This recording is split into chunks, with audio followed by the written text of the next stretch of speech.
Champions ট্রফির পরই অবসরের সম্ভাবনা পাক ক্রিকেটারের, আর থাকতে চান না এই দেশে। চ্যাম্পিয়ন্স ট্রফির প্রথম ম্যাচেই চোট পেয়ে ছিটকে গিয়েছেন তিনি, খেলা হয়নি ভারত পাকিস্তান ম্যাচ। এবার পুরোপুরি ক্রিকেট খেলা থেকে সরে যেতে চাইছেন ফখর জামান। চ্যাম্পিয়ন্স ট্রফি শেষ হলেই অবসর নিতে পারেন। পাকিস্তান থেকে পাত্তারি গুটিয়ে পাকাপাকি বিদেশে থাকার ইচ্ছা রয়েছে তার, যদিও পাকিস্তান বোর্ড থেকে ঠান্ডা মাথায় সিদ্ধান্ত নেওয়ার পরামর্শ নিয়েছে। ঘনিষ্ঠ সূত্রের দাবি, জামান বলে দিয়েছেন চ্যাম্পিয়ন্স ট্রফি তার শেষ আইসিসি প্রতিযোগিতা। তিনি একদিনে ক্রিকেট থেকে বিরতি নিতে চান, শারীরিক কারণে অবসর নিতে চাইছেন। জামান এখন হাইপার থাইরয়েডিজমে আক্রান্ত, পাশাপাশি ম্যাচের ধকল আর সামলাতে পারেন না। শুধু তাই নয়, দেশের ক্রিকেট বোর্ডকে নিয়েও নাকি তিনি ক্ষুব্ধ। বিদেশের লিগে খেলার জন্য অনাপত্তি শংসাপত্র পান না, তাই নিজের এবং সন্তান জাইনের ভবিষ্যতের কথা ভেবে বিদেশে স্থিত হওয়ার সিদ্ধান্ত নিয়েছেন। যদিও নিজের মুখে কোনো কথাই বলেননি পাকিস্তানের বর্ষিয়ান ওপেনার।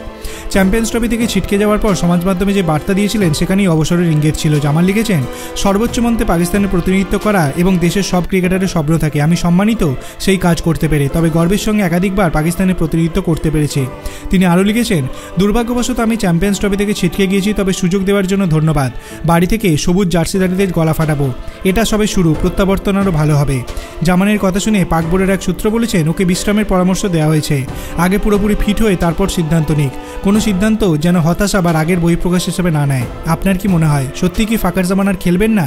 সেটি আপনি ভিডিও কমেন্ট সেকশনে জানাতে পারেন। ভিডিওটি ভালো লাগলে লাইক করবেন, চ্যানেলটিকে সাবস্ক্রাইব করতে ভুলবেন না। ধন্যবাদ।